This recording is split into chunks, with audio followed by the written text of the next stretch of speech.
Identifier, analyser, planifier, trader. Votre rendez-vous avec IG. Investissez avec les Turbo 24.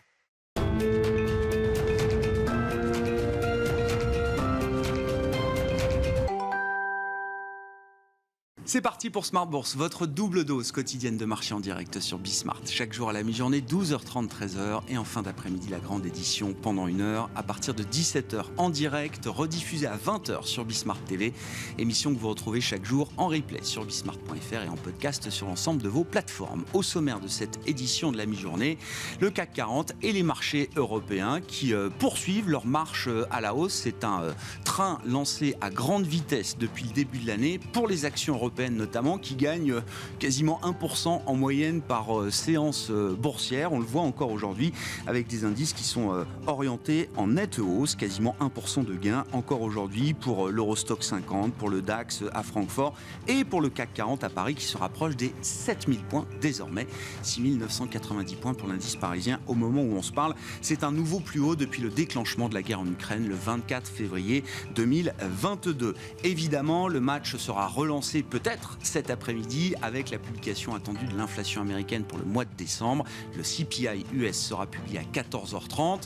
On verra effectivement ce qu'il en est de la tendance à la désinflation qu'on observe depuis plusieurs mois maintenant. Est-ce que ce chiffre pourrait remettre en cause les bonnes surprises qu'on a accumulées ces derniers temps sur le front de l'inflation aux États-Unis ? Évidemment, c'est un risque et tout le monde a en tête que le chemin de la désinflation ne sera peut-être pas un chemin linéaire. Néanmoins, la big picture, la toile de fond, c'est que l'inflation globale aux États-Unis a marqué son pic il y a longtemps maintenant, au mois de juin 2022, puisque le pic de l'inflation globale a été atteint donc à cette époque-là, avec une inflation globale qui dépassait les 9% sur un an. On attend un chiffre qui sera beaucoup plus modéré désormais, avec des attentes pour ce CPI qui se situe à moins de 6%, à moins de 7% pour l'inflation globale. Le consensus des économistes table sur une inflation globale à 6,6% sur un an pour le mois de décembre aux États-Unis. Réponse à 14h30. Et dans ce contexte de marché, dans ce nouvel environnement, vous avez peut-être entendu la formule Bond is back.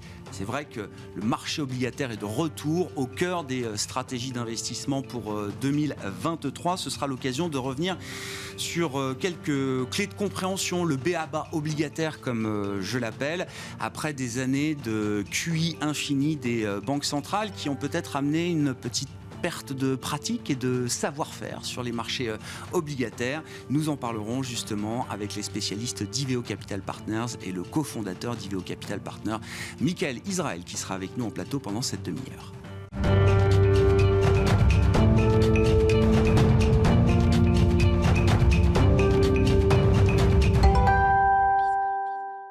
Mais d'abord, l'ambiance de marché sur les marchés européens notamment et à Paris particulièrement, avec un indice CAC 40 qui progresse de quasiment 8% depuis le 1er janvier en moins de 10 séances de bourse. C'est assez spectaculaire pour continuer d'en parler avec Franklin Pichard à mes côtés en plateau, directeur général de Kipling Finance. Bonjour et bienvenue Franklin. Bonjour Grégoire. J'avoue que je cache assez mal mon enthousiasme de voir ces marchés européens mais poursuivre leur marche en avant. C'est ce que j'essaye d'expliquer.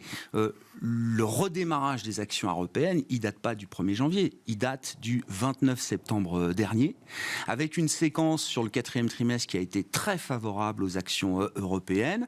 Petit retracement de fin d'année, on a consolidé de 5-6%, ce qui était assez idéal et confortable peut-être pour tout le monde, pour permettre au train de repartir de manière très spectaculaire sur ces 10 premiers jours de bourse de l'année 2023, où on gagne quasiment 1% en moyenne chaque jour sur les actions européennes. Oui, tout à fait, et vous avez raison de le souligner, c'est-à-dire que nous, on ne remet jamais le compteur à zéro en année civile. L'économie ne s'arrête pas le 31 décembre et ne reprend pas le 1er janvier. Donc effectivement, cette hausse de 8%, il faut bien la relativiser et la replacer dans son contexte du 29 septembre. C'est-à-dire qu'on a une hausse globale de plus de 20%, avec, effectivement, on a un peu marqué le pas, on n'a pas eu cette fameuse trêve des confiseurs qu'on voit traditionnellement plutôt sous de bons auspices avec un marché. Là, ça n'a pas été le cas. On a consolidé à plat et puis on repart de plus belle. Alors les hausses ce début d'année sont en tout cas le reflet des fortes baisses de l'année dernière. C'est ça aussi qu'il faut replacer. Quand vous voyez Atos qui prend 41% depuis le début de l'année, eh bien malgré cette hausse de 41%, on est en baisse de 60% sur 52 semaines, sur un an glissant. On peut en parler de Solution 30 dans les petites valeurs qui reprend 22, mais qui perd 69. Et puis si on prend un cas un petit peu caricatural, Orpea qui avait rebondi 17%, mais qui perd 90%. Et à contrario, les petites corrections Dassault Systèmes, Thales et autres sont des titres qui ont progressé de plus de 45% l'année dernière. Donc on voit un équilibrage, on voit un rattrapage assez sélectif parce que moi je regrette, par exemple, dans les Gadins de 2022, un titre comme Dassault Systèmes qui, pour le moment, ne profite pas véritablement de ce rebond. D'autres en profitent. Les équipementiers automobiles rebondissent très, très fortement, mais c'était aussi les gros Gadins de 2022. Donc, voilà, tout le monde ne profite pas au démarrage de cette année 2023 des mêmes choses. Il va y avoir de l'arbitrage sectoriel. Il y a encore une petite méfiance sur certains secteurs, sur les technos, et ça se fait de façon sélective. ST en profite peut-être un petit peu mieux que d'autres. Capgemini est un petit peu en retard. Enfin, voilà, il y a toutes sortes d'arbitrages qui se font et tout le monde n'en profite pas de la même façon. Ce qui est intéressant, et c'est vrai qu'on a le sentiment que le marché est un peu fouillis de ce point de vue-là, avec alors de la faible qualité. Vous avez cité Atos, Orpea, Solution 30. Effectivement, c'est pas de la grande qualité en termes de valeur boursière, qui, voilà, sur quelques jours retrouve une dynamique un peu plus favorable. Mais à côté de ça, on a quand même aussi le secteur du luxe, qui est quand même notre secteur leader, notre secteur fort à Paris spécifiquement. C'est des valeurs qui ont pendant 6 mois, souffert de leur valorisation avant d'opérer un rattrapage spectaculaire. Et là, on ne peut que parler de qualité quand on évoque un dossier comme LVMH, qui marque un plus haut historique. Je trouve que tous ceux qui sont dans les marchés trouvent des arguments par rapport à l'univers d'investissement avec lequel ils sont confortables d'une certaine manière. L'investisseur croissance va se dire, il y a de la croissance de grande qualité qui a énormément souffert de sa valorisation, c'est le moment de s'y réintéresser. Et puis des investisseurs value, alors évidemment qui ont été éteints pendant une dizaine d'années, mais qui retrouvent aujourd'hui de l'allant et qui continuent d'avoir des arguments qu'on peut tout à fait entendre sur des secteurs value. Vous avez cité l'automobile, alors il y a les équipementiers, mais les constructeurs. Renault a fait une année boursière 2022 tout à fait correcte, je crois qu'il termine à plus 10 ou quelque chose comme ça. Et puis le secteur de l'énergie, et puis le secteur bancaire également, qui démérite pas. Je crois que BNP est en hausse de plus de 10% déjà depuis le 1er janvier. Tout le monde y trouve son compte, j'ai l'impression. Oui, tout le monde y trouve son compte parce que, effectivement, alors il y a un peu, vous citez le secteur bancaire, on était très positif sur le secteur bancaire il y a un an à cette époque. Et puis on a été un petit peu déçus parce que quand il y a eu les événements, on s'est dit comment ça va se passer. Des hausses des taux, il va peut-être y avoir des sinistres, des provisions passées pour risque et autres. Donc alors qu'on avait les rendements, on se souvient, les rendements de Crédit Agricole au-dessus de 10%, Soggen et BNP, on était sur des 6-7%. Donc effectivement, on avait véritablement du rendement embarqué sur ces valeurs, mais avec un risque sur les titres qui faisait que, on a fait, ça n'a pas totalement démérité, mais on est resté un peu sur notre faim. Et comme vous le dites très justement, les arguments sont tout aussi forts pour rester sur ces titres-là. Et je fais partie de ceux qui considèrent que finalement, et si par hasard on n'a pas de récession, comme on l'entend un petit peu... C'est un risque qu'il faut considérer, visiblement. Et si finalement il n'y avait pas tant de chômage et que si finalement la consommation se tenait. Si on regarde en parallèle ce qui se passe aux États-Unis, cette consommation des ménages, elle est dopée par un redémarrage incroyable du crédit à la consommation. Donc l'environnement du secteur bancaire, c'est pile ou face bien évidemment, mais en tout état de cause, on le conserve, et puis si jamais on n'en a pas assez, on en remet. quant au luxe, effectivement, sur ce même plateau au printemps, les titres perdaient 30-35%, voire beaucoup plus pour un titre comme Hermès. Et puis hier, on a vu sur LVMH un plus haut historique, avec des perspectives qui sont restées très belles sur les publications du T2, du T3. À chaque fois, on avait des hausses de chiffre d'affaires de l'ordre de 19-20%. Et peut-être qu'on aura la même chose cette fois-ci. Les clients, entre octobre et aujourd'hui, ont vu les prix des produits augmenter de 10%.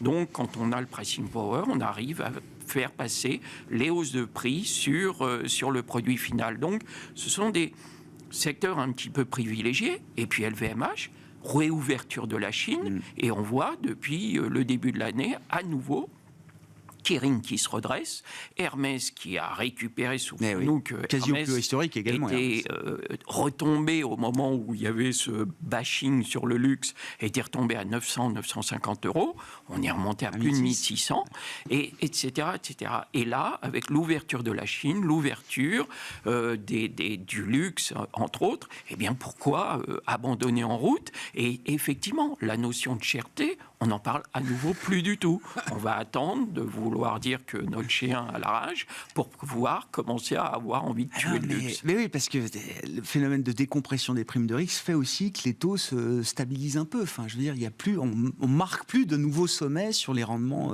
obligataires de moyen long terme en Europe ou aux États-Unis depuis quelques temps maintenant. Oui. Ça aide également tout un pan du marché. Eh bien, c'est le grand débat, c'est cette espèce de battle entre les banquiers centraux et les marchés ne voulant pas croire ce que les banquiers centraux disent. Les banquiers centraux disent effectivement on va y aller moins fort mais plus longtemps, et les marchés disent non, vous irez moins fort et moins longtemps. Et que Jérôme Powell et les banquiers fédéraux ont beau dire mais faites attention, c'est pas avant 2024.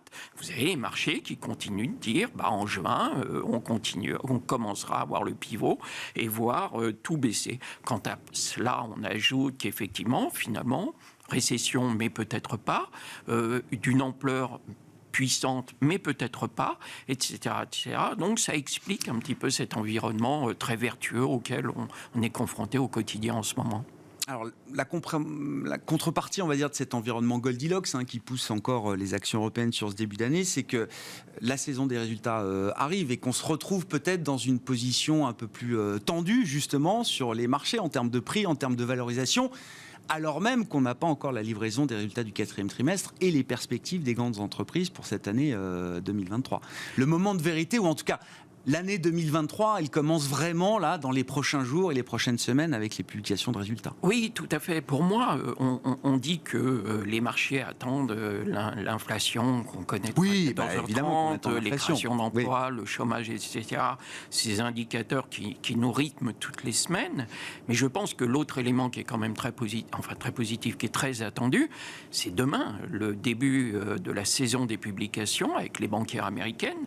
Et là aussi, quand on voit que après les publications de juin, le rallye auquel on a assisté était porté par ces publications qui étaient supérieures aux attentes. Quand on a eu ce bas de marché le 29 septembre et qui correspondait après à la publication du T3, ça a porté, ça a contribué à élever les marchés.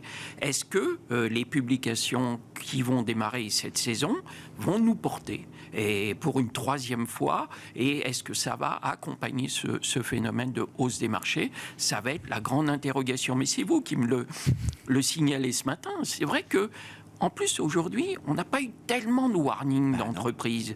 Donc, on est mal préparé éventuellement à une mauvaise information ou une mauvaise annonce des entreprises qui diraient « Mais attention, là, nos marges avec le prix de l'énergie, avec ci, avec ça, tout ça va être revu et corrigé.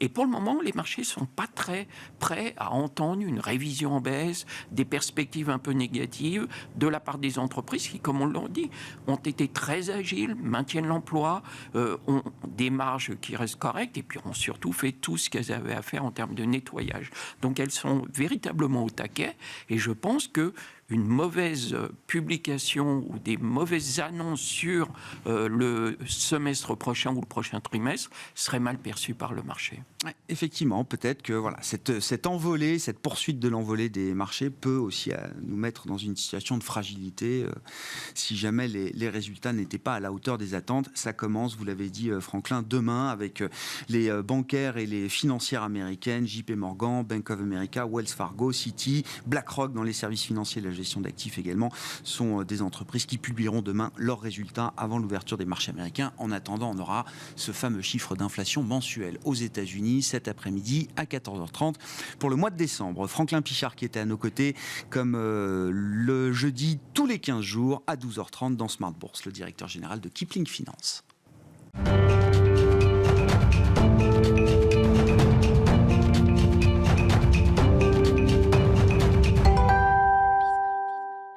Venons-en à présent au marché obligataire qui retrouve un intérêt qu'on n'avait plus vu depuis longtemps. Bond is back, selon la formule consacrée. Nous en parlons avec Michael Israël, cofondateur d'Iveo Capital Partners. Bonjour et bienvenue Michael. Bonjour Gérard. Merci beaucoup d'être avec nous et merci de venir nous faire profiter de votre expertise dans ces marchés obligataires et ces marchés de crédit, parce que l'objet de cette interview est peut-être d'apporter des clés de compréhension, peut-être de tordre le cou aussi à certaines idées reçues quand on évoque les marchés obligataires, parce que c'est peut-être un constat qu'on peut partager, Michael. C'est la séquence de QE infini dans laquelle on a baigné pendant une bonne dizaine d'années a peut-être conduit à une... alors je disais perte de pratique ou perte de savoir-faire ou perte de compréhension de ces marchés obligataires. Vous êtes d'accord avec cette idée-là, Michael ? Dans certains cas, ouais. Dans certains cas, oui. Après, il y a encore beaucoup d'expertise aussi. Dans certains cas, oui. Et puis aussi, c'est un marché qui est très large. Hein. Donc, il y a beaucoup de sous-segments et on mélange un peu tout derrière le mot générique, mais peut-être pour ça aussi. Bond is back. Qu'est-ce que vous pensez de la formule ? Effectivement, c'est impossible de nier le regain d'intérêt des investisseurs pour les marchés de fixed income, pour les marchés obligataires et de crédit. Mais pour quelles raisons est-ce que ces marchés obligataires retrouvent de l'intérêt selon vous, Michael ? Alors, quand vous posez la question, en général, la première réponse qu'on vous dit, c'est il y a à nouveau du rendement. Et donc, comme il y a du rendement, ça redevient attractif. Moi, je dirais évidemment, c'est une raison très très valable, mais on pourrait peut-être aller un cran avant par rapport au risque qu'il y a aujourd'hui dans les marchés. Et d'ailleurs, vous parliez précédemment, est-ce que cette récession va avoir lieu, pas avoir lieu, c'est quand même une question qui vaut très cher. En tout cas, si jamais c'est un développement négatif, il faut rappeler que l'obligataire est une protection contre la récession. C'est simplement un mouvement dans la structure du capital d'une entreprise. Vous êtes actionnaire quand il y a un cycle d'expansion, et quand vous avez un cycle qui se retourne, en général, on dit, les Américains disent souvent, les sociétés travaillent pour les bondholders. Donc elles vont travailler pour les créanciers pendant cette phase de retournement de cycle. Et vous préférez vous mettre un petit peu plus aux abris. Et normalement, on devrait trouver de l'intérêt à la classe d'actifs avant d'aller sur est-ce qu'elle paye ou pas, sur le fait qu'il y ait potentiellement ce risque dans les marchés et qu'on veuille se sécuriser un petit peu dans la structure du capital. La chance qu'on a aujourd'hui, c'est que en même temps, grâce à l'année passée et à la hausse des taux et à l'écartement des spreads, qui n'est pas partout, mais il y a quand même eu en général de l'écartement de spread, mais on se retrouve dans une situation où on est payé pour faire ça. C'est-à-dire qu'on a des rendements, effectivement, quand on dit c'est à nouveau attractif, on a des rendements pour se déplacer dans la structure du capital et être possiblement mieux positionné si le cycle se retourne et surtout s'il se retourne fort. Oui, mais c'est intéressant. Le premier argument réel, et c'est vrai qu'on ne le met pas forcément en avant parce que ça nécessite de parler de ce risque économique et que les investisseurs n'aiment pas nous dire qu'il y aura une récession demain. Mais ce risque existe et c'est la première bonne raison pour laquelle les investisseurs regardent à nouveau justement ces marchés obligataires. Je crois. Et la bonne nouvelle, c'est qu'effectivement, on peut regarder ça comme ça en étant payé. Il aurait été possible aussi qu'on se retrouve dans une situation où ce risque apparaît. Et pour autant, on aurait peut-être un peu d'écartement de spread, d'inquiétude, mais on n'aurait pas eu non plus la hausse des taux, et pas forcément aussi bien payé qu'on peut l'être aujourd'hui, ou qu'on peut l'être depuis quelques mois, en tout cas, sur les marchés. Il faut éclaircir également la question du levier, Michael. Encore une fois, dans la séquence de QE infini pendant plus d'une dizaine d'années, que la boîte soit leveragée un peu, beaucoup, très fortement, ou pas du tout, finalement, a eu assez peu de discrimination sur les performances qu'on a pu justement obtenir sur ces marchés obligataires. Le levier ne faisait pas la différence. Qu'est-ce qu'on peut dire de cette idée aujourd'hui dans l'environnement tel qu'il a évolué?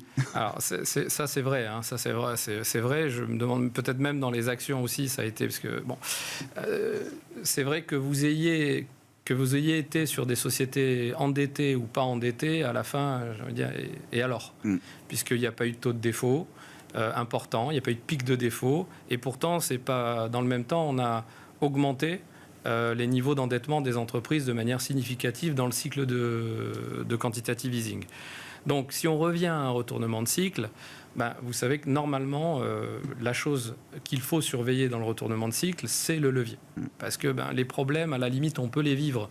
D'un retournement de cycle, on peut les vivre si on n'a pas de levier. Mais alors, quand on a du levier, ils s'accélèrent et ils prennent une ampleur très importante. Ils s'intensifient.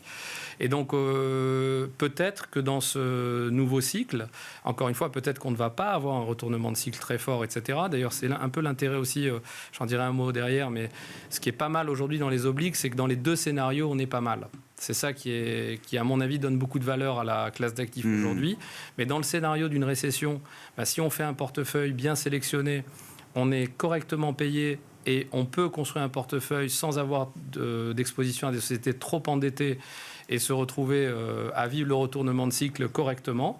J'en dis un mot aussi parce que c'est important. Les retournements de cycle, ça veut dire des attitudes de chefs d'entreprise, enfin de dirigeants d'entreprise, qui sont très protecteurs pour les créanciers, parce que c'est beaucoup moins je vois la vie en rose, c'est beaucoup moins je vais faire des investissements, je vais m'endetter, et donc généralement ce sont des phases où il y a peu de problèmes pour les obligataires. Donc si on fait un portefeuille obligataire de sociétés peu endettées, peut-être qu'on va retrouver les lettres de noblesse du fait de ne pas être endetté, qu'on avait un peu perdu effectivement sur les 10 dernières années, et qu'on pourrait avoir un retournement de cycle sans vraiment beaucoup de dégâts, et peut-être qu'on aura de la casse, mais que sur des dossiers qui, pour le coup, avaient été un peu trop loin dans le niveau d'endettement sur le cycle. Ouais. Mais vous considérez, en tout cas, il faut imaginer que le levier deviendra quand même un point de discrimination dans le cas notamment d'un retournement de cycle économique, qui est un risque central pour tous les investisseurs aujourd'hui. Là, aujourd'hui, on est à se demander est-ce qu'il va y avoir une récession par récession, comment, forte. Bon. Mais si c'est le mauvais scénario qui se déploie, alors là, ça, j'en suis convaincu, le levier va être quelque chose qui va être scruté. Et nous, vous le savez, je suis venu quelques fois. Ça fait des années que je dis sur, par exemple, le crédit émergent, il y a beaucoup moins de leviers, mais ça ne changerait pas grand-chose, en fait. C'était juste un confort d'investissement, finalement. On était content d'investir dans des sociétés moins endettées, avec un petit peu de rendement en plus. Mais est-ce que ça a provoqué quelque chose de mieux au niveau des défauts que l'Europe, par exemple, qui est beaucoup plus endettée sur le crédit, je parle des entreprises, bien sûr. Et notamment high yield, pas grand-chose. Est-ce que ce paradigme va changer ?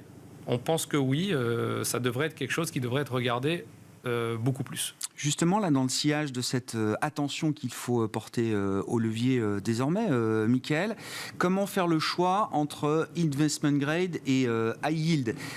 Et même, je croiserais cette question avec la question de la maturité qu'on peut choisir sur ces différents univers d'investissement. De ce point de vue-là, quels sont les schémas d'investissement que vous avez en tête, justement ? Alors, il y a quelque chose qui, en tout cas chez nous, nous paraît assez clair. C'est que, je vais le dire simple, après je vais le développer. Sur l'investment grade, le court terme semble très intéressant. Le long terme a ses défauts. Sur le high yield, le moyen terme, parce qu'il n'existe pas vraiment du long terme sur le high yield, le moyen terme a des avantages qui nous paraissent assez clairs, et le court terme a ses défauts.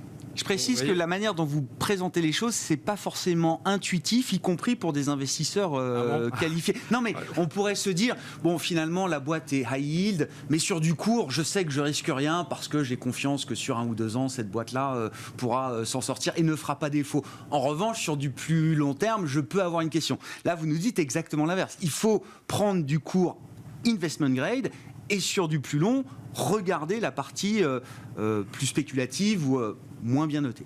Oui, c'est ce qu'on croit. Oui, non, mais j'entends. Je vais vous le développer Bien un sûr. petit peu. Pourquoi ?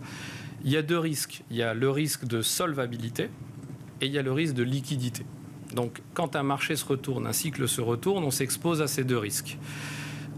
Les sociétés investment grade, généralement, le risque de liquidité, il est très faible. Je veux dire, justement parce qu'elles ont le Graal. Elles ont la notation qui permet d'accéder au marché financier. Il y a toujours des caveats dans ce qu'on dit. Évidemment, les sociétés qui sont encore investment grade, mais qui sont en perspective négative et qui sont à la limite et qui pourraient basculer, celles-ci, elles présentent un risque. Mais si vous regardez l'univers en général, il y a rarement des problèmes de refinancement, d'accès au marché sur les sociétés investment grade. Or, les sujets négatifs, les développements négatifs, récession, etc., c'est ce qu'on vit aujourd'hui. Ce n'est pas un projet ou un programme dans 10 ans. C'est tout de suite. Si ça arrive, ça va arriver dans un moment court. Et c'est à ce moment-là que vous ne voulez pas être pris les pieds dans le tapis. Donc, pourquoi l'investment grade est intéressant à court terme ? Parce qu'on n'a pas ce sujet-là. Et qu'en plus, les courbes des taux sont plutôt inversées. Ouais. Donc, on a un rendement, certes, on a moins de valeur embarquée, mais on a un rendement qui est attractif, avec pas de risque de solva de toute façon normalement sur l'investment grade et pas de risque de liquidité.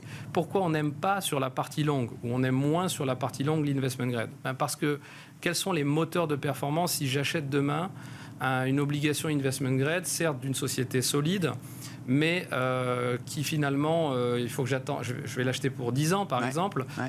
Mais qu'est-ce que j'ai comme moteur ? J'ai très peu de compression de spread à attendre parce que c'est pas comme si les spreads dans l'univers investment grade s'étaient envolés l'année dernière. Donc on a eu un petit peu d'écartement de spread et qui est aussi un petit peu logique quand même. Le contexte de marché, il a quand même évolué. Et on a eu de l'écartement de taux. Donc si je veux gagner de l'argent, il faut que mes taux rebaissent fortement, d'autant que malheureusement, je n'ai pas le troisième moteur qui est le coupon. Parce que dans l'investment grade, les sociétés ont bénéficié pour le coup à plein du quantitative easing et elles ont généralement émis à des niveaux de coupons extrêmement bas. Donc je suis un peu collé et je dois attendre qu'il y ait de la baisse des taux pour espérer avoir un rebond fort de mon obligation si je l'attends, si je le veux rapidement. Et de ce point de vue-là, si on écoute les banques centrales et le narratif inflationniste, c'est pas du tout évident qu'on ait à nouveau dans les prochaines années des baisses de taux qui ramèneraient les taux directeurs sur les niveaux qu'on a connus précédemment. Exactement, on peut avoir une stabilisation, on peut avoir un petit repli, mais revenir au taux pour refaire tout le chemin, ça va être difficile pour le refaire vite. Donc c'est plutôt des investissements à garder et on ne va pas être payé pendant ce temps-là. On n'aime pas. On ne peut pas repositionner son portefeuille s'il y a des développements nouveaux. On est un peu collé avec ça. Donc l'investment grade long ne nous plaît pas trop, sauf... Alors on les cherche, dans le marché, il y en a quelques-unes. Il y a quand même quelques obligations investment grade qui ont aussi un peu de coupons. Comme c'est le marché secondaire, il y a eu des émissions à différents moments. Et si vous arrivez à concilier les deux, de la duration, mais un certain niveau de coupon suffisamment intéressant, pourquoi pas ? Maintenant, si on passe sur le segment high yield, le segment high yield, malheureusement, lui, sa vulnérabilité, c'est la solvabilité et la liquidité. C'est les deux. Donc, la solvabilité, on peut faire le boulot. On peut faire le boulot, on peut analyser les sociétés et on peut les stresser dans un retournement de cycle. Et on sait que dans l'univers high yield, quand on le prend de manière très internationale, on trouve quand même des sociétés qui ne sont pas si endettées que ça et qui peuvent vivre le retournement de cycle. OK. Par contre, le sujet de la liquidité, ça c'est un problème parce que quand vous n'avez pas la bonne note, même si vous avez un bon bilan ou un bilan correct, le marché peut vraiment se fermer pour vous à un certain moment s'il y a de la crispation. Et donc on se dit pourquoi on va mettre nos clients sur la partie courte, c'est les mettre sur le problème éventuel s'il arrive. Alors qu'on peut dans le même temps faire un bon picking en termes de solvabilité, choisir même des sociétés qui elles-mêmes n'ont pas d'échéance de dette à court terme et s'enlever ce problème. D'autant que, en allant sur du moyen terme, puisqu'on ne va jamais sur du très long, on a quand même eu l'année dernière de l'écartement de spread sur le high yield. Donc on est payé. La prime de risque est là. Voilà, en carry. On est payé, on parle de chiffres quand même supérieurs, généralement, pour vous donner des fourchettes, mais en euros, je donne des chiffres en euros, on est entre 7, 8 et 12%, selon les univers, les géographies, etc., sur des sociétés qui sont regardables.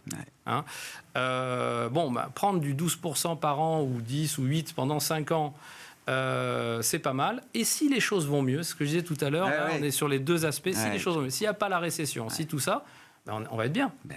Parce qu'on aura pris un moment où il y avait du spread et voilà.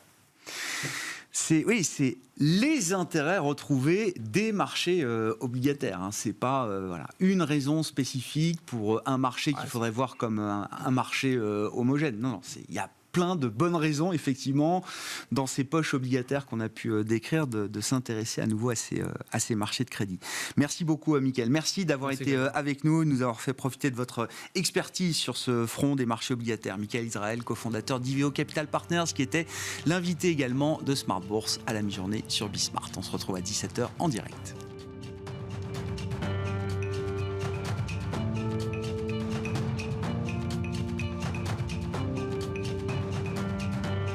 Identifiez, analysez, planifiez, tradez. Votre rendez-vous avec IG. Investissez avec les Turbo 24.